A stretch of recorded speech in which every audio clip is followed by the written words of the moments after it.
आपने पिछले दिनों कप्तान को एक दरखास्त दिया था और जिसमें आपने बताया था कि नौकरी दिलाने के नाम पे ठगी की गई है। जी जी।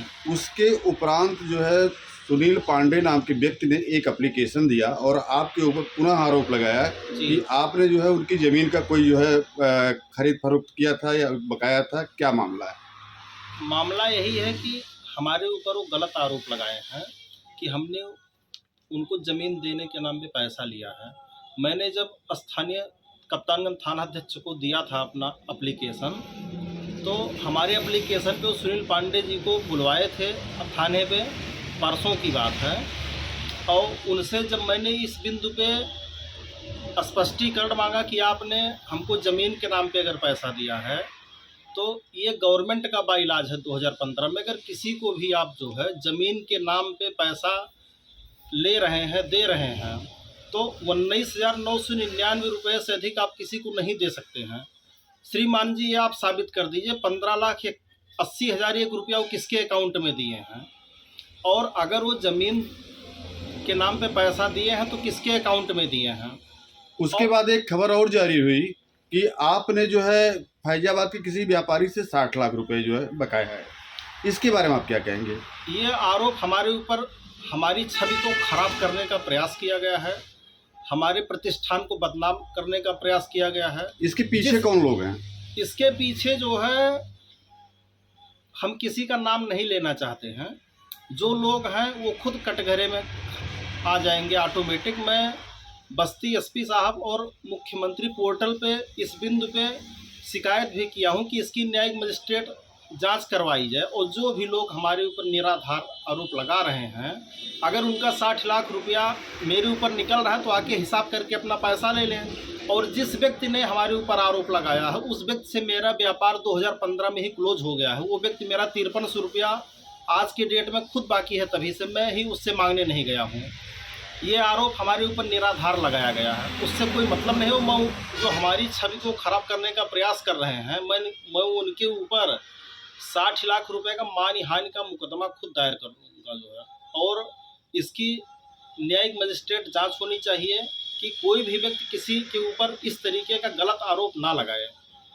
मैं आपके हमारे जो एसपी हैं आशीष श्रीवास्तव जी, मैं उनसे खुद इस संदर्भ में उनको प्रार्थना पत्र दे चुका हूं कि इसकी न्यायिक मजिस्ट्रेट जांच हो और जो भी लोग आरोपित हों उनको उचित दंड दिया जाए। और जो हमारी छवि को खराब करने का प्रयास किया जा रहा है वो मानहानि हानि का मुकदमा भी मैं उनके ऊपर करूँगा। आखिर प्रतिष्ठा आपकी खराब हो रही है और मुकदमा कब करेंगे आप? मैं प्रार्थना पत्र मुख्यमंत्री पोर्टल पे भी इस बिंदु पे मैं शिकायत कर चुका हूँ जो है। और सुनील पांडे जी इस तरीके का षड्यंत्र रच रहे हैं, चूँकि अब वो स्पष्टीकरण खुद नहीं दे पा रहे हैं थाने पे। और मैंने मेरे दुकान पे आके और लूट किए जो है सुनील पांडे और मोनिल पांडे, उनके दबंगई और वर्चस्व का अंदाज़ा इस बात से लगाया जा सकता है कि उनकी पहुंच कहां तक है। 2 तारीख को मेरे दुकान पे घटना हुई, 3 तारीख को मैं उस दिन वो आए थे मेरे दुकान पे, तोड़ फोड़ किए, सामान का नुकसान किए। उसके बाद हमारी मोबाइल भी छीन ले, 20,000 का लूट भी किए दुकान पे। उसके बाद मैंने 3 तारीख को शाम को 7 बजे लगभग सीओ कलवारी और कप्तानगंज थानाध्यक्ष सत्येंद्र कुंवर जी को प्रार्थना पत्र उनके हाथ में दिया। हमारे यहाँ के थानाध्यक्ष ने हमसे कहा कि आप जो है कल आइए थाने पे, उनको भी बुलवाता हूँ। और 2 दिन तक उनके पास मिलने का समय नहीं था। मैं 6 तारीख को थाने पे गया हूँ जो है, तब जो है सुनील पांडे जी को बुलवाए। उसके बाद हमारे दुकान पे लूट वो की 20,000 का और लगभग 1 लाख रुपए का सामान भी तोड़ फोड़ दिए थे। और इस संदर्भ में जब मैंने स्थानीय थानाध्यक्ष से पूछा कि इतनी जघन्य अपराध हुआ है, लूट हुई है हमारी दुकान पे, आपने अभी तक मुकदमा नहीं दर्ज किया, तो वो कहे कि आपने नौकरी के नाम पे ठगी का दिया है। जब मैंने कहा प्रार्थना पत्र मैंने दोनों का दिया है, तो स्थानीय थानाध्यक्ष ने कहा कि हमने एप्लीकेशन को ही आपकी नहीं पढ़ा। और स्थानीय पुलिस बूथ से मात्र 200 मीटर मेरे दुकान की दूरी है। लिखित सूचना दिए जाने के बाद आज 8 तारीख हो गया है, मौके पे घटना स्थल का स्थानीय थानाध्यक्ष महोदय दौरा नहीं किए हैं। और साथ ही बस्ती एसपी को भी मैंने प्रार्थना पत्र दिया था। पूरा जिला प्रशासन अपने आप को सुनील पांडे और मुनील पांडे के ऊपर कार्यवाही करने में अक्षम महसूस कर रहा है, क्योंकि उनकी पहुंच जो है सचिवालय में बड़े ऊंचे पदों से लोगों से जुड़े भी हैं।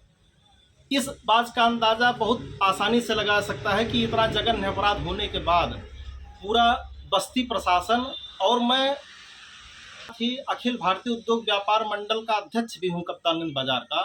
कप्तानगंज व्यापार मंडल के अध्यक्ष के साथ अगर ऐसी घटना हो सकती है और स्थानीय कप्तानगंज थानाध्यक्ष महोदय, सीओ कलवारी और बस्ती एसपी प्रशासन को मैंने भी प्रार्थना पत्र दिया था, लेकिन अभी तक ना तो कोई मुकदमा पंजीकृत किया है, ना तो इस संदर्भ में कोई ठोस कार्यवाही हुई है। जबकि पूरी घटना सीसीटीवी फुटेज में कैद है।